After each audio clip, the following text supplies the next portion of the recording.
আসসালামু আলাইকুম রাহমাতুল্লাহ। এখন আমরা রোজার ফজিলত নিয়ে আলোচনা করব। আল্লাহ সুবহানাহু ওয়া তাআলার একটি গুরুত্বপূর্ণ বিধান হলো রোজা। আল্লাহ তাআলা পবিত্র কুরআনুল কারীমে রোজা রাখার প্রতি নির্দেশ দিয়েছেন, ফামা শাহিদা মিনকুম শাহরা ফালিয়াসুমহু।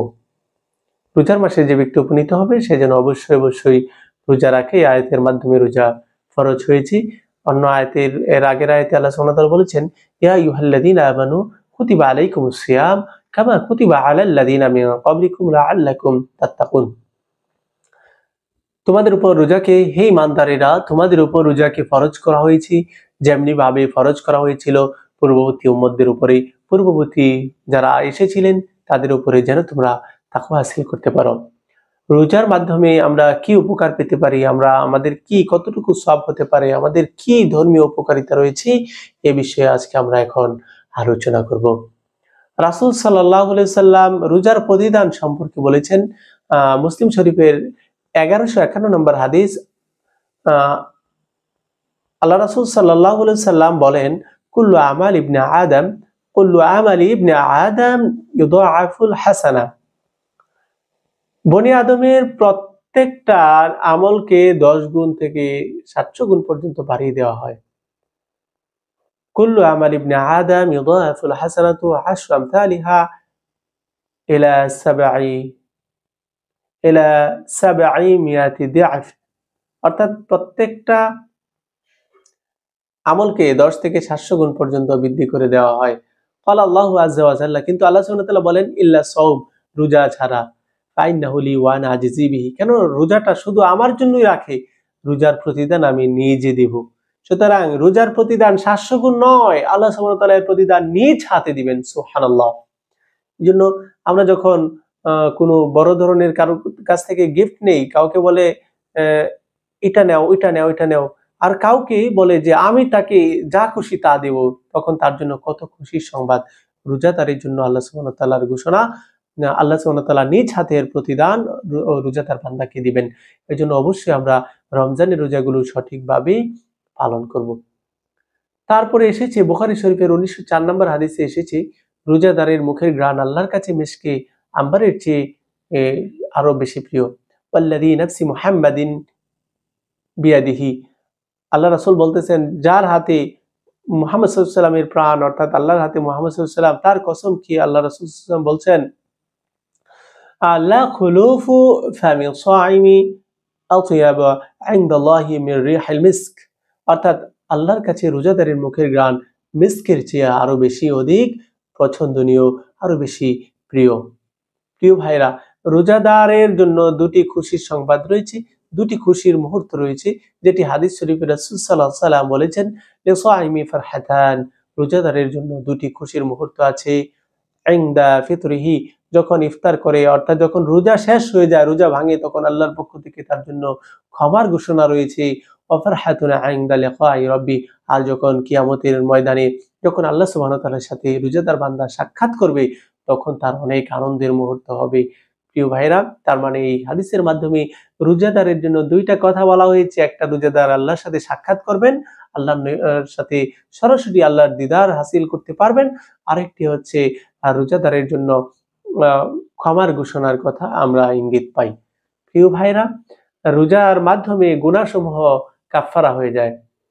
বুখারী শরীফের 1895 নম্বর হাদিসের মধ্যে আল্লাহ রাসূল সাল্লাল্লাহু আলাইহি ওয়াসাল্লাম বলেন, ফিতনাতুর রাজুলি ফি আহলিহি ওয়া মালিহি ওয়া জারিহি। আল্লাহ রাসূল বলতেছেন, মানুষের পরিবার, ধন সম্পদ, প্রতিবেশীর ব্যাপারে গঠিত বিভিন্ন ফিতনা এবং গুনাহের কাফারা হলো এগুলোর তুকাফিরুহা, এই জিনিসগুলোর কাফারা হলো as-সালাতু ওয়াস-সিয়ামু ওয়াস-সাদাকা। এগুলোর কাফারা বিভিন্ন মানুষের পরিবার, ধন সম্পদ, প্রতিবেশীর ব্যাপারে বিভিন্ন ফিতনা, গুনাহের কাফারা হচ্ছে নামাজ, রোজা, সদকা।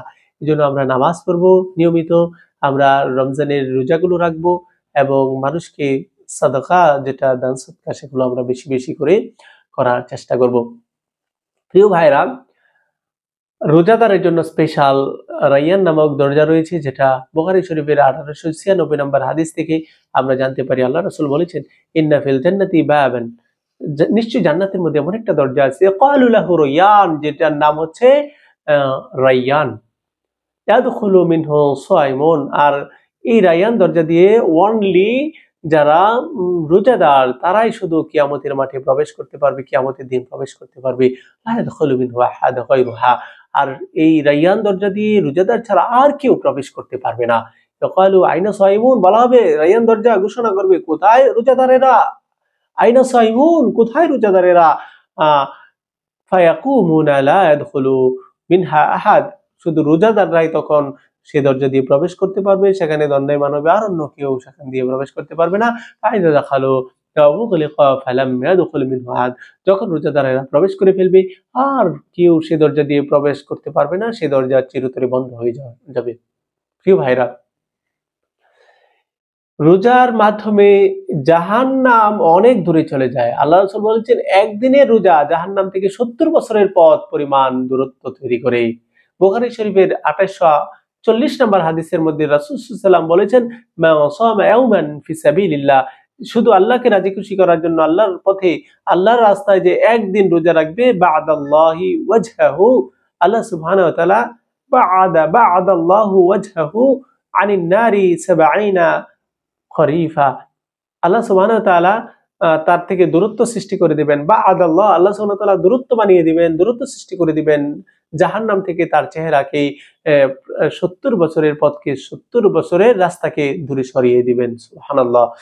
রোজাদার জাহান্নাম থেকে বাঁচার একটা ঢাল স্বরূপ আল্লাহ রাসূল সাল্লাল্লাহু আলাইহি ওয়াসাল্লাম, যেটা মুসনাদে আহমদের সহিহ সনদে 17902 নম্বর হাদিসের মধ্যে বলেছেন, আসিয়ামু জুন্নাতুন মিনান নার কাজুন্নাতি আহাদিকুম মিনাল কিতাল, যুদ্ধের ময়দানে যেমন ঢাল মানুষকে যেভাবে রক্ষা করে, ঠিক তেমনি ভাবে বিভিন্ন জাহান্নামের আযাব থেকে, আগুন থেকে বাঁচার জন্য রোজা হচ্ছে তেরকম হচ্ছে একটি ঢালের মতো।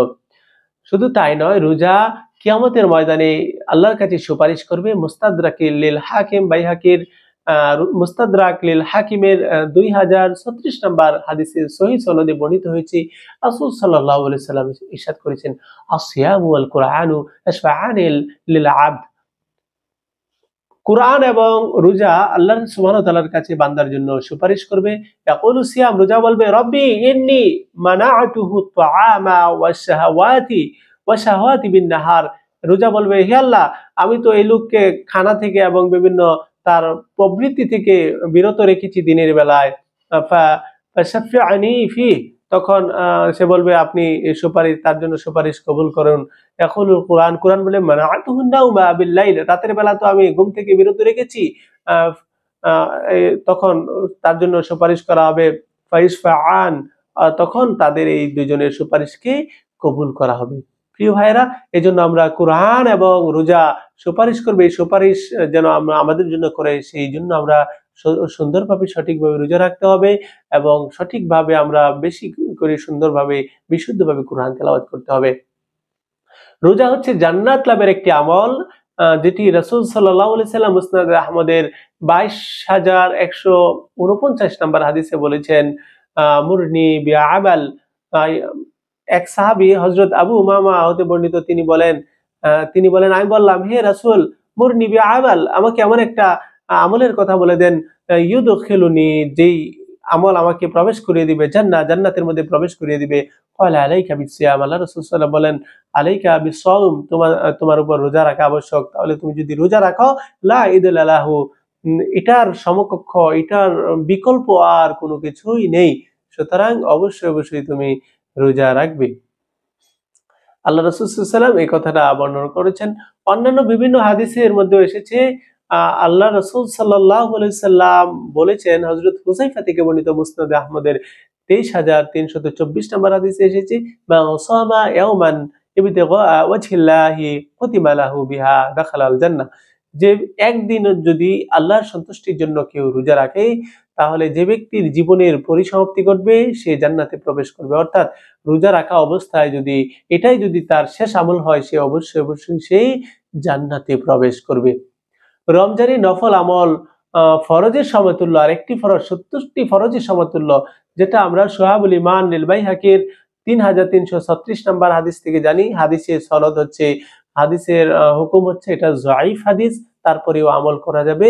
মা তাকাররাবা ফিহি বিখসলাতিন মিনাল খায়র কানা কামান আদ্দা ফারিদাতান ফিমা সাওয়া ومن أدى فريضة فيما كان كمن أدى 70 فريضة فيما سوا। আল্লাহ রাসূল বলেন, যে ব্যক্তি এ মাসে আল্লাহর নৈকট্য লাভের উদ্দেশ্যে কোনো নফল ইবাদত করলো, সে যেন অন্য মাসে একটি ফরজ ইবাদত করলো। আর যে ব্যক্তি এ মাসে একটি ফরজ ইবাদত করলো, সে যেন অন্য মাসে 70টি ফরজ ইবাদত করলো। কত মর্যাদার মাস সিয়াম, মাহে রমাদান। এই রমজানকে আমাদের অবশ্যই কাজে লাগাতে হবে। রোজাদারদের দোয়া ফেরত হয় না। হাদিসে এসেছে, রাসূল সাল্লাল্লাহু আলাইহি ওয়াসাল্লাম বলেছেন, সুনানে তিরমিজির 3589 নাম্বার হাদিস, হাদিসের মান হচ্ছে হাসান হাদিস। হাদিসের মধ্যে বলা হয়েছে, সালাতাতু লা তুরাদ্দু দাওয়াতুহুম, তিন শ্রেণীর মানুষ, লা তুরাদ্দু দাওয়াতুহুম, তিন শ্রেণীর মানুষের দাওয়াত কখনো ফিরে যায় না। as-সাইম হাত্তা ইফতির, একজন রোজাদার যতক্ষণ না সে ইফতার করে ততক্ষণ এর মাঝখানে দোয়া করলে সে দোয়া কবুল হয়। আল ইমামুল আদিল, ন্যায়পরায়ণ বিচারক দোয়া করলে আল্লাহ সেটা কবুল করেন।